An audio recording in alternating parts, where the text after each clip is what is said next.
Hello, everyone, and welcome to First Draft Friday, number 55. I am joined today by LT Ryan, also known as Lee, and we're going to be talking all about how to create compelling characters. I am so excited for this show.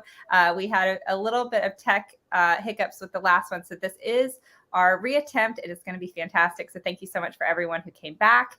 And welcome, Lee. Do you want to just introduce yourself to the audience and talk a little bit about what you write? Yes, take two. All right. I'm Lee. I write as LT Ryan. For the last decade plus, I have been releasing numerous thrillers onto Amazon. Came back to writing after quite a big layoff through my 20s and early 30s. And just, jumped in with my own kind of style and my own way of doing it. And it's paid off. And if you haven't, Lee is modest. I mean, you didn't talk about your success, but Lee is a superstar. So if you get a chance to check out his books, but also this is someone who definitely knows what they're talking about and knows how to create characters that readers stick with and continue, read through. So let's talk a little bit about characters and why is focusing on your characters important? Right. So when I came back into writing, and I looked at kind of, my mom was always my avatar reader. Like, what is she like? What does she watch? What does she read and why? And I thought about, how was I consuming at this time? Pandora was where I got my music. We were catching up on all the shows we missed raising young children on Netflix. We were binging everything, even reading wise. I grew up Stephen King and Jack Ryan, reading Tom Clancy was really the only thing my stepfather and I agreed on. Was Jack Ryan. But as I got older and my attention span dwindled, I found that those were tougher to read. And I really gravitated more towards, Reacher, Bosch, things like that. My favorite show was 24. I love Jason Bourne, the movies. I grew up reading the books, but the movies appealed to me more. So as I started thinking about it, you have this limited time, and this is a decade ago. And it's even worse now. Facebook was just big at that time. Now there's so much competing for attention. So you could make people laugh or make people cry with a story. But it just requires, I think, more than that now. You have to have a character that they're going to fall in love with and want to be there with. So when I had this idea for Jack Noble, and it's something that started a decade before. My in-laws live in West Virginia near the Green Bank Observatory, and there's no cell phone signal. And I always used to think, well, what if there was like a CIA camp there training people, that kind of stuff. So this character was kind of born through that. And when I started writing him, the first thing that kept coming to my mind, I've got this ex-CIA agent guy who's now, book 4 was the first one I wrote, who is now like this kind of criminal. He's at this bottom of his circle, and I want to say he's morally bankrupt, but he was definitely making more withdrawals than deposits at this time.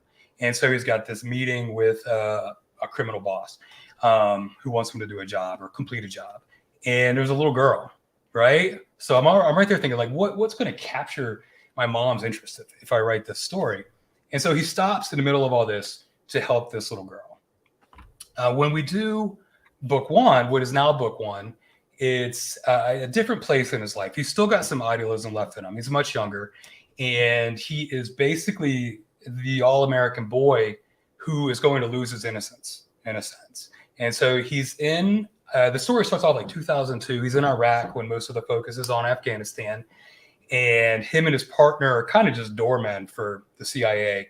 And there's a family that's basically being abused. And so he steps in to stop this, despite the orders he has. So right away, you've got this guy who is willing to sacrifice himself to protect those that need protecting. And, from there, I really think that just it captures that reader right away. It gets this empathy between them. They see the situation, they feel bad, they relate to how he feels and how he dives in.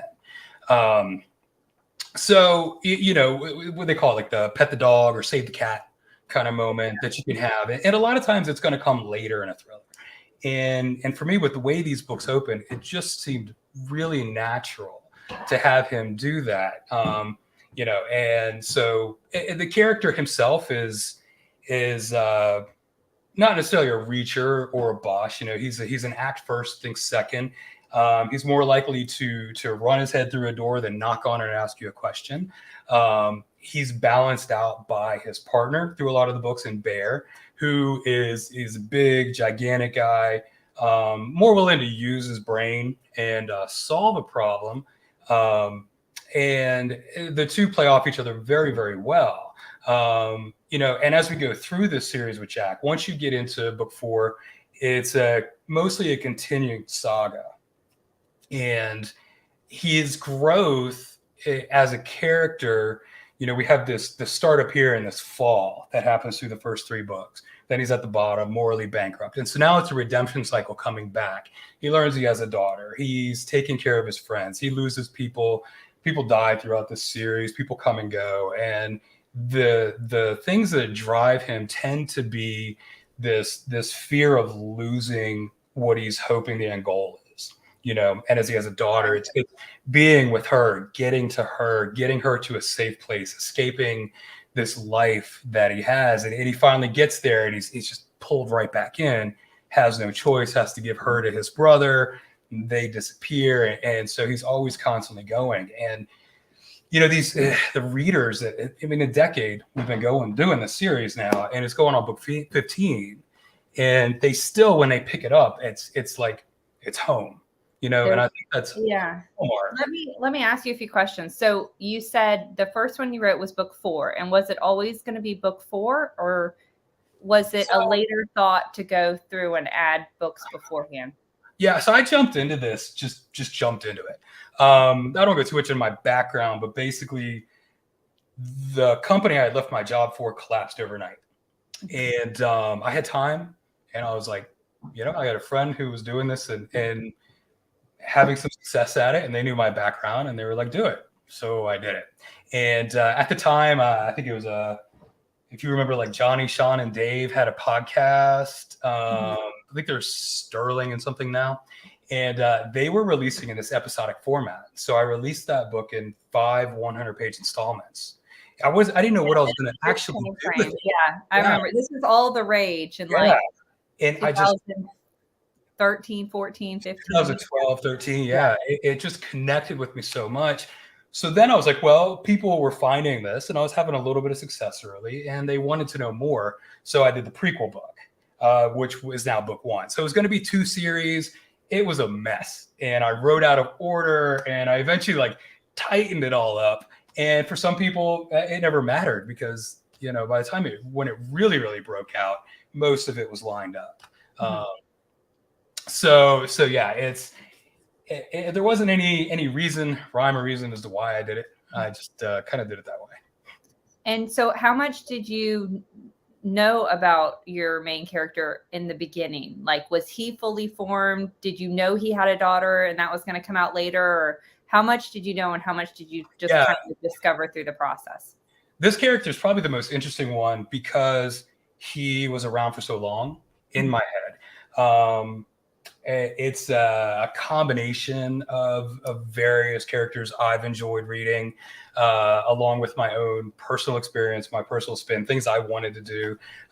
And so it builds up over time. The daughter I didn't know about right away. That was kind of a thing that came through. That was like, okay, this would fit well here. There is a gap between book 3 and 4, so that, where they're just the way it was structured when I did it initially, where she comes into play. So, a lot of things like I really figured a lot out just on the move with the series, with this character, and it's allowed me to evolve other parts of it. So his partner Bear, there's a 4-book spinoff that takes place between books 2 and 3, but there's a new spinoff. And so the little girl that's rescued ends up gravitating toward him as her father figure through the Bear.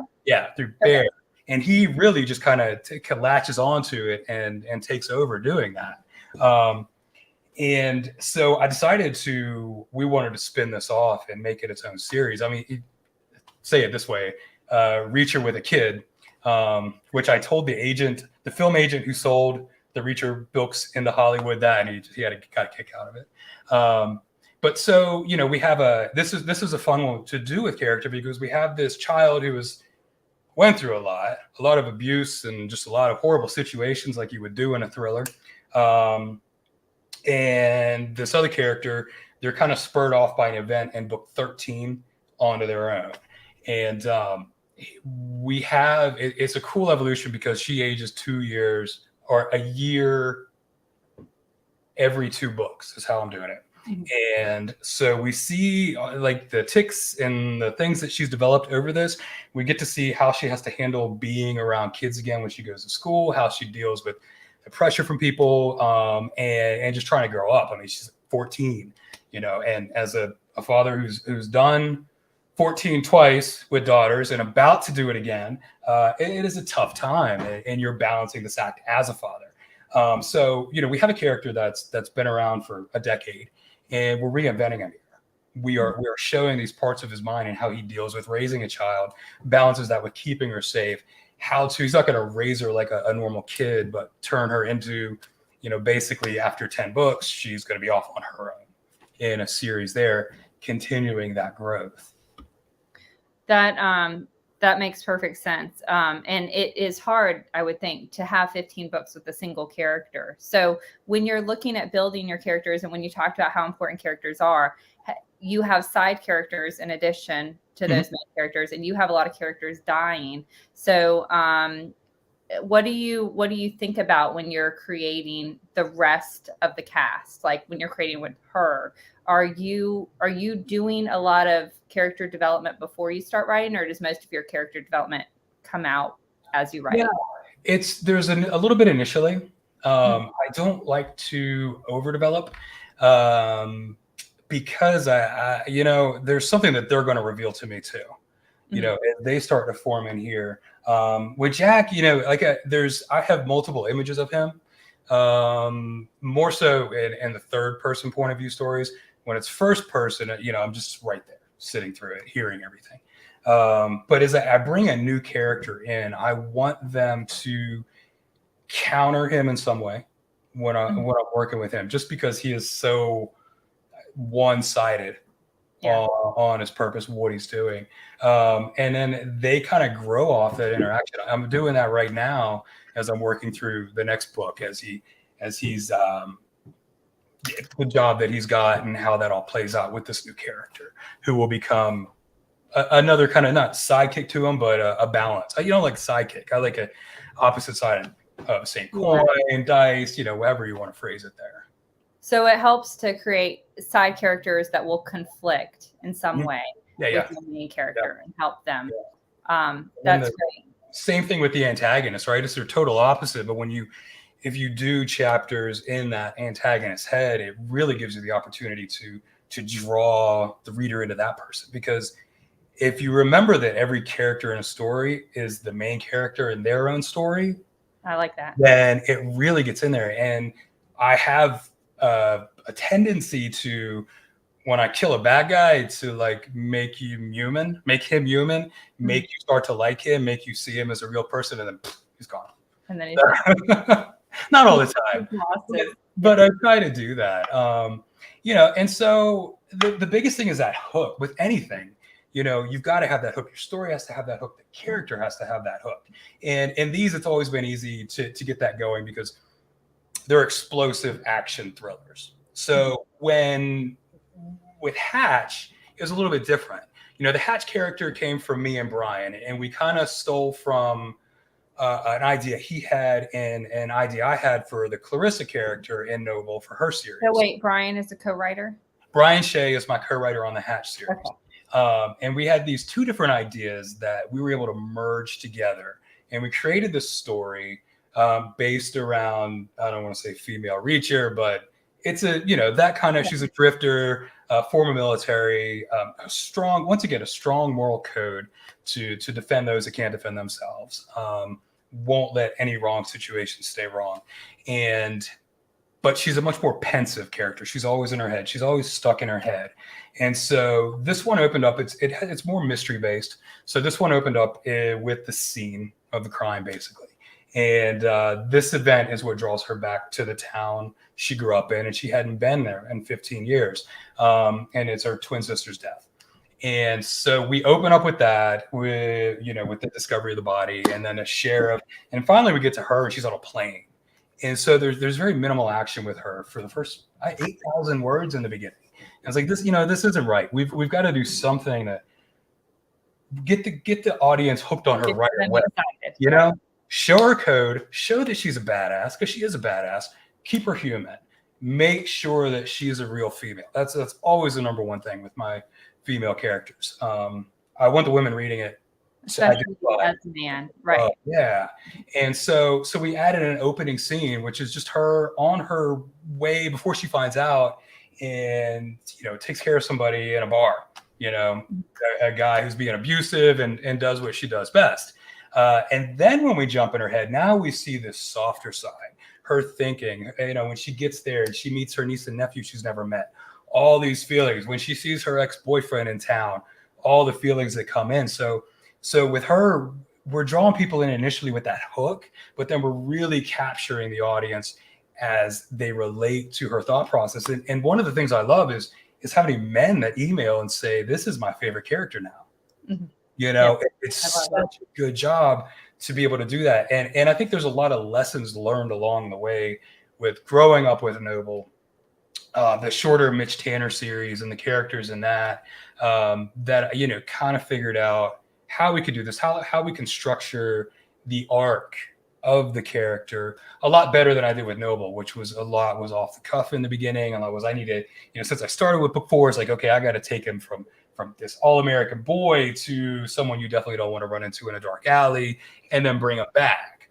Once I got to that point, it's a little easier to create those kind of arcs. But with Hatch, we knew the end of book 9 the day we created that character.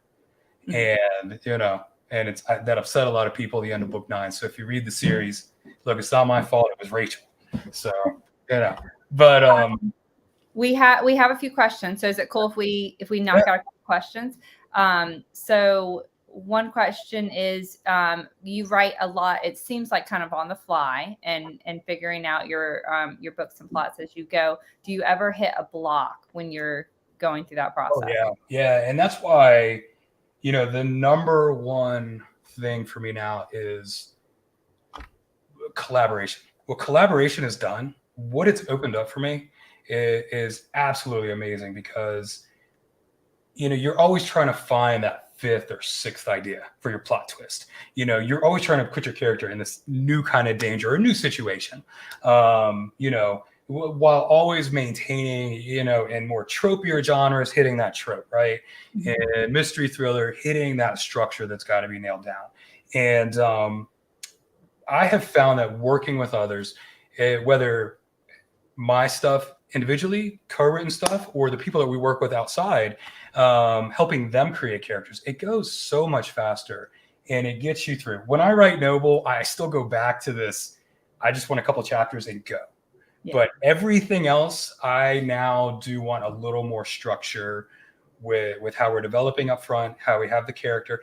It doesn't have to be every little bit detailed. There needs to be room for growth. You need to be surprised. If you're not surprised by something they do, then the reader won't be surprised. Right. Because you can do it with cardboard, but it's so much better when they fall in love. You want them loving that character. So can you walk us through that collaboration process? Like, you're writing, you hit a block. What do you do? Like, you're picking up the phone, or you're getting a group of people together, or what? No, it can be any of that. For me, me and Brian work extremely well together. We are able to just, my daughter, who edits and is now doing some writing as well, she sat there and watched us come up with Hatch 10 in less than 10 minutes. So with him, especially on Hatch, we get through that fast. If I need ideas with something, I have a few different people I can go to that are really good at various parts of story. Robert Crane is a good friend of mine, and I've watched him create a 10-book series on a whiteboard in 30 minutes. It's like, what? How do you do this? Where does this come from? And he looks at me, he's like, oh, you don't do this? And I'm like, no, I sweat and struggle and rip my guts out trying to make this stuff happen. So yeah, it can be not necessarily the same person. And now you've got things out there like, I don't want to dive into the AI topic, but you can use something like Chat GPT to ask questions and say, give me ideas. What would this, if my character does this, what are some possible outcomes for that? So there are ways to get you unstuck.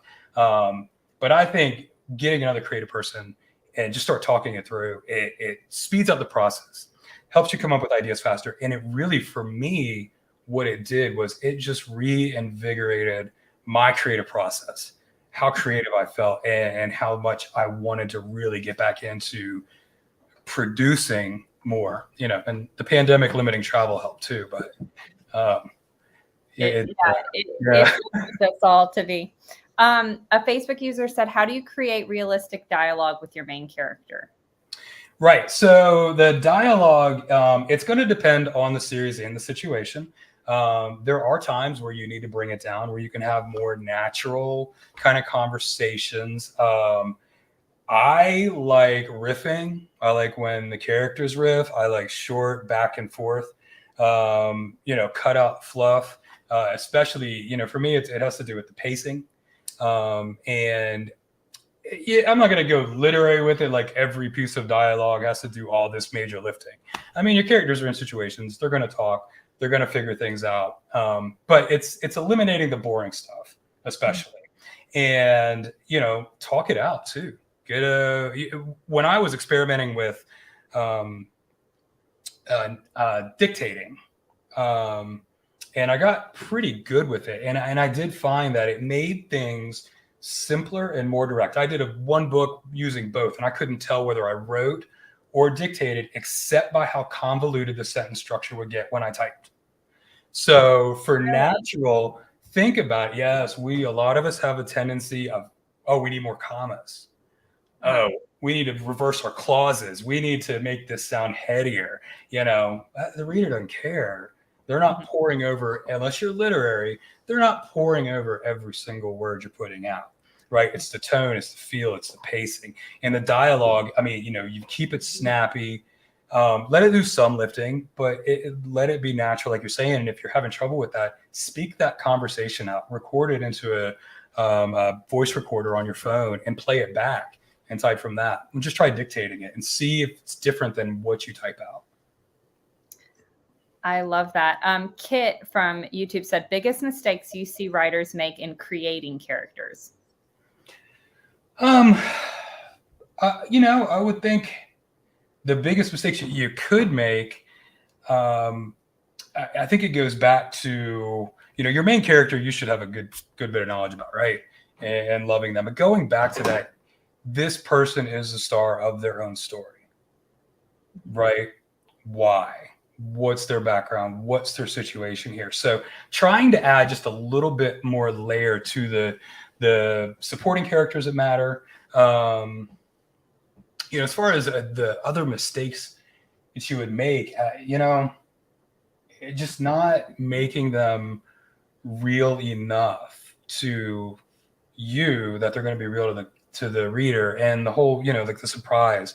They need to have ways to surprise you so it surprises the reader. So, just kind of getting out of that cardboard cutout, making this person real to you so it comes across as real on the page is probably the best way to avoid any particular mistakes. I think it's more about how the reader is interpreting, how the reader feels once they get to that point.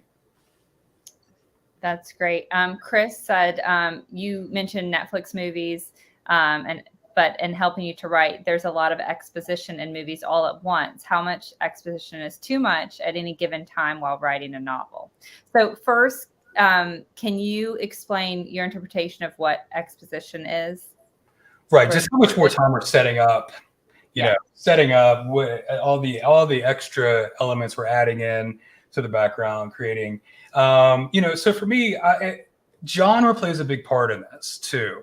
If I am writing a zombie book, that world is a character. Yeah. So I'm going to spend more time doing this. If I'm writing a noble book, which is like an episode of 24, a Jason Bourne movie, we're flying. My descriptions are going to be tight and lean. Dialogue is going to be tight and lean. Everything is going to be tight and lean. For a lot of things, more mystery based, I always go back to James Patterson. And, people can say whatever they want about the man, the writing and everything. The guy was an award-winning literary writer, who was a advertising expert. And so when he came up with Alex Cross, a lot of this, and this is a great example. Go back to those early Alex Cross books and see how he builds his character, how he incorporated pop culture, how he played two people against each other, how he did his antagonist. It's a masterpiece how he did this, but there's a heartbeat to his stories. And there's always it's rise, rise, rise, fall, take a break. In those stories, it's usually him with a lover or his family or his partner in a non-crime scene, but it always goes back up, right? So when you want to add more of that in, if you're in the thriller phase, I think the best time to do that is in these more reflective scenes in the downtime, and let the action and the momentum, the pacing is more important to me. I think that's, I love that. And that makes me want to go back and read like the early, I recently read a James Patterson novel, and I was so shocked at how short and frequent the chapters were. Yeah. It was like the average chapter is like 350 words or something crazy. Like it was so short, and it just kind of took away, I was like, what? I just need to get this story out and get it done and stop. Move from scene to scene. It catches you, yeah. Breaking up scenes, cliffhanger. Every chapter ends on a cliffhanger. If a scene is going to get into 2,000 words, break it up. Short chapters are fine. Keep it going, no matter what. End on a cliffhanger. I don't care what you write. And every chapter on a cliffhanger. The best compliment anyone can ever give me is, I was up till 4 a.m. because I couldn't put it down. Yeah. Every time I go back and read Killing Floor, Jack Reacher first book, when I was 22 and read it, when I was 32 and read it, 42 and read it, I could not put that book down. The entire day, all I would do is read it. And, it's another expert one. Yeah, right away. The way he captures you in the beginning, I was arrested at Eno's Diner at noon on a Friday, and you're like, who is this guy? Why is he arrested? Yeah. What is going on? And it's just, you build into this character that doesn't say, it's a first person book. I think that one is. So it is very punchy, very staccato. It rubs, before the movies came out, that book had probably a 3.9 rating on Amazon. Rubbed a lot of people the wrong way, but he the people that loved it, the people that love Reacher, they fell for it right there because of who this guy was. And you have a character that does not change. Every Reacher book, Jack Reacher is the same exact person. The world changes around him.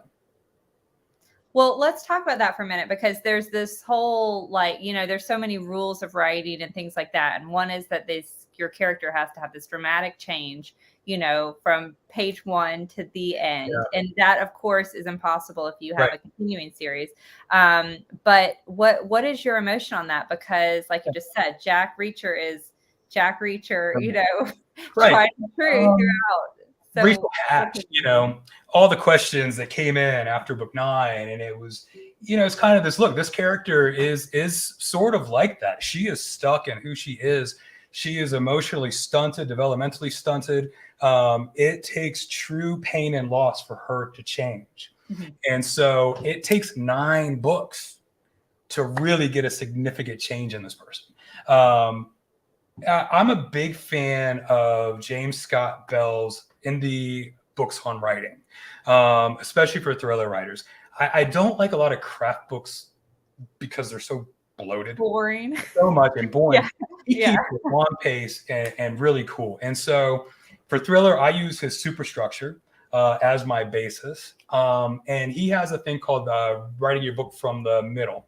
And it's all about, and you can go into any movie, book, popular book, maybe whatever, and you'll see this. You have this moment in the middle of the book where your protagonist, your main hero, or if you do like me and have multi-point of view, each of them experiences this moment where they are faced with the time where they have to continue being who they were or change for whatever that means to move through to the next part and complete the story. And so even with a series, you want to have them face this moment, and whether it's something deep introspective or just more physically pain based, or a decision they have to make to leave someone behind or move ahead, that I look at that more like, yes, they're going to change a little bit, but it's not this monumental change.